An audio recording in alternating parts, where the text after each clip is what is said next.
दोस्तों, अगर आप एक कॉमर्स स्टूडेंट है और सीए करना चाहते हैं या फिर नए नए सीए कोर्स में एडमिशन लिया है तो ये वीडियो आपके लिए बहुत ही हेल्पफुल होने वाली है, क्योंकि इस वीडियो में हम ऐसे 5 गलतियां बताने वाले हैं जिससे मैक्सिमम स्टूडेंट्स सीए क्लियर नहीं कर पाते हैं, और अगर पास कर भी लेते हैं तो बाद में उन्हें अपने प्रोफेशनल लाइफ में बहुत ही प्रॉब्लम आती है। और ट्रस्ट मी, मैं आपको सुनी सुनाई बातें नहीं कहने वाला, कुछ अच्छा ही बताने वाला हूँ, इसलिए वीडियो को एंड तक जरूर देखना।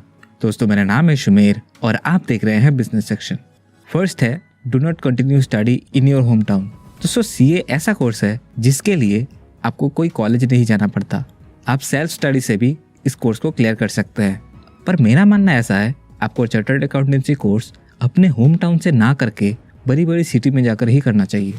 अगर एफोर्ड कर सकते हो तो उससे क्या होगा ना, आपकी नेटवर्किंग बढ़ेगी। जब आप सीए बन भी जाएंगे तब आपके जो दोस्त होंगे वो या तो बड़ी बड़ी एमएनसी में काम कर रहे होंगे या अपना फर्म चला रहे होंगे, जो कि अगर आप अपने होम टाउन से करते हैं तो आपकी उतनी पहुंच नहीं होगी। एग्जाम्पल के तौर पर, मैं जब पहली बार दिल्ली में आया था क्लासेस के लिए, मुझे यह तक पता नहीं था बिग 4 नाम का भी कोई चीज़ होता है, तो फ़र्क पड़ता है। उसके अलावा आप जब अकेले बाहर रहते हो, आपको पैसा जब संभाल कर खर्च करना पड़ेगा तो आप पैसों की अहमियत करना सीख जाओगे, पैसों को मैनेज करना सीख जाओगे। उसके अलावा अनजान लोगों से कैसे डील करना है वो सीख जाएंगे, खुद के कपड़े खुद धोना, खाना बनाना, ये सारा कुछ आप सीख जाएंगे। कैसे डिसिप्लिन में रहना चाहिए वो सारा कुछ आप सीख सकते हैं। फ़ायदा बहुत है, गिनवाने लग जाऊंगा तो वीडियो 1 घंटा का बनेगा। हाँ, कुछ डिसएडवांटेज तो होंगी, मैंने बहुत से स्टूडेंट्स को बर्बाद होते हुए भी देखा है, पर वो डिपेंड करता है आपकी विल पावर पर। Next, multiple teachers and study materials. दोस्तों, आपके आसपास ऐसे इंसान तो ज़रूर होगा जो आपसे ये पूछेगा कि यार तुम कहाँ से कोचिंग कर रहे हो, कौन सी सर से पढ़ाई कर रहे हो, मुझे तुम्हारे नोट्स मिल सकते हैं, और पूरी डिटेल में पूछेंगे कैसा पढ़ाई करते हैं, पासिंग परसेंटेज कितना होता है। जबकि वो जिनसे पूछ रहे होते हैं उनका खुद का ही क्लियर नहीं होता है, वो भी कोचिंग मल्टीपल जगह से कर रहे होते हैं, और सबकी राय लेकर एक ही सब्जेक्ट के 2 से 3 टीचर से पढ़ना शुरू कर देंगे, मल्टीपल स्टडी मटेरियल ले लेंगे। पर इससे आपका टाइम बर्बाद होता है, आप कंफ्यूज्ड हो जाओगे, क्योंकि हर एक टीचर का अलग अलग पढ़ाने का टेक्निक होता है। एक ही टाइप के क्वेश्चन को करने का जब आपको अलग अलग टेक्निक मिल जाएगा तो आप कंफ्यूज्ड हो जाओगे, इसलिए एक ही टीचर को फॉलो करना चाहिए। हाँ, जब आप कोचिंग लेने जाओगे तब थोड़ा रिसर्च करके टीचर फाइंड करना चाहिए और उसी टीचर को अपना गुरु मान लो। देखना, सब कॉन्सेप्ट आपका क्लियर हो जाएगा। और वैसे भी टीचर हमें सिर्फ पढ़ा सकते हैं, समझा सकते हैं, गाइड कर सकते हैं, कैसे क्या करना है वो बता सकते हैं, पर अच्छी रिजल्ट हमें हमारी मेहनत दिलाती है। दोस्तों, टीचर का काम होता है हमको अच्छे से कॉन्सेप्ट समझाना, और उसके बाद हमें कम से कम 4 से 5 बार रिवाइज करना होगा, तभी हम पास कर पाएंगे। स्टडी मटेरियल्स में भी मैंने देखा है बहुतों को एक ही सब्जेक्ट के लिए 3-4 बुक खरीद लेंगे, पता नहीं कब पढ़ते हैं वो बात की बात है, पर इंस्टीट्यूट के तरफ से ही कितने सारे बुक मिलते हैं, ऊपर से और 3-4 एक्स्ट्रा बुक।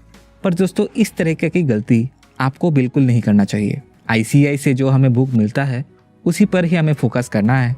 उसके बाद कोई अगर प्रॉब्लम आती है तो दूसरा बुक प्रेफर करना चाहिए। Next, dummy articleship. दोस्तों, मैंने ऐसे बहुत से स्टूडेंट को देखा है जिनके पास बहुत पैसा होता है, तो इसीलिए वो दूसरों के ऑफिस में क्यों काम करेंगे, इसीलिए वो डमी आर्टिकलशिप ले लेते हैं, या फिर कई लोग पढ़ाई के पर्पज़ से भी डमी आर्टिकलशिप को प्रेफर करते हैं। अब कई स्टूडेंट्स के मन में सवाल ये होगा, आखिर ये डमी आर्टिकलशिप होता क्या है और करते कहाँ से है? तो आपको मैं बता दूं, जैसा कि आप सभी को पता है, सीए कोर्स में सभी को 3 साल की आर्टिकलशिप करनी पड़ती है किसी फेलो सीए के अंडर। सेम वही प्रोसेस है, सिर्फ डिफरेंस यहाँ पर आती है, स्टूडेंट्स रजिस्टर तो करवा लेते हैं किसी फेलो सीए के अंडर, पर वो ऑफिस नहीं जाते सीखने के लिए। लेकिन दोस्तों, अगर आप एक स्किलफुल, नॉलेजेबल, अपडेटेड सीए बनना चाहते हैं तो आपका आर्टिकलशिप करना बहुत ज़रूरी है।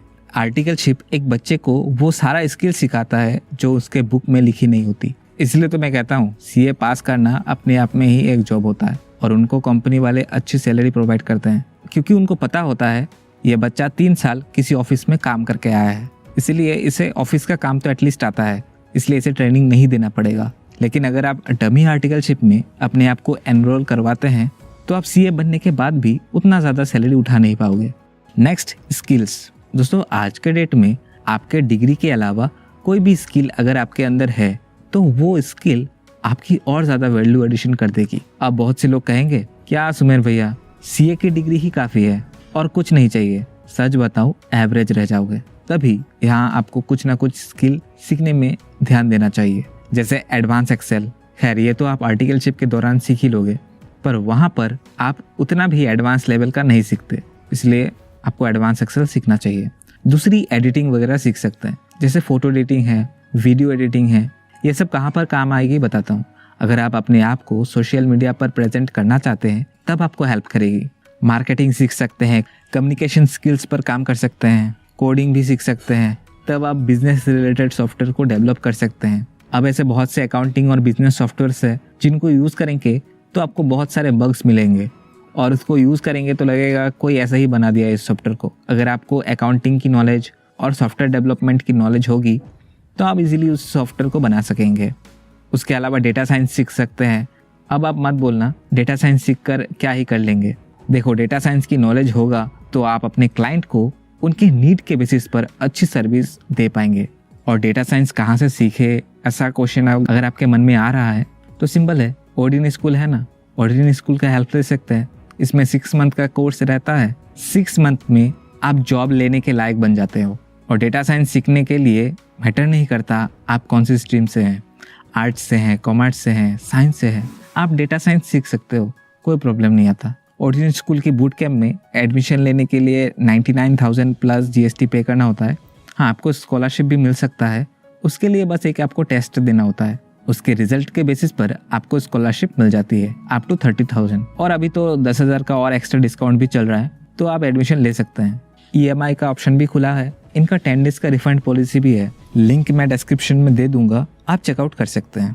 और 5th नंबर पर है do not continue your articleship in one firm.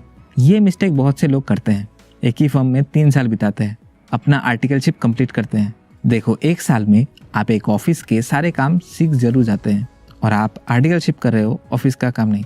तभी 1 साल बाद अगर आप वही ऑफिस में कंटिन्यू करते हैं तो आपका प्रिंसिपल आपका ही फायदा उठाएगा, ज़्यादा काम करवाएगा। इसीलिए जब आपको लगे इस ऑफिस में मैंने सारा काम सीख लिया है, तब आप उस ऑफिस को छोड़ सकते हैं और उससे भी अच्छा फर्म में ज्वाइन कर सकते हैं या फिर इंडस्ट्रियल ट्रेनिंग के लिए जा सकते हैं। दोस्तों, आई होप इस वीडियो से आपको कुछ जानकारी मिली होगी। वीडियो अच्छी लगी हो तो वीडियो को लाइक और चैनल को सब्सक्राइब करके आप हमें रिवॉर्ड दे सकते हैं। धन्यवाद।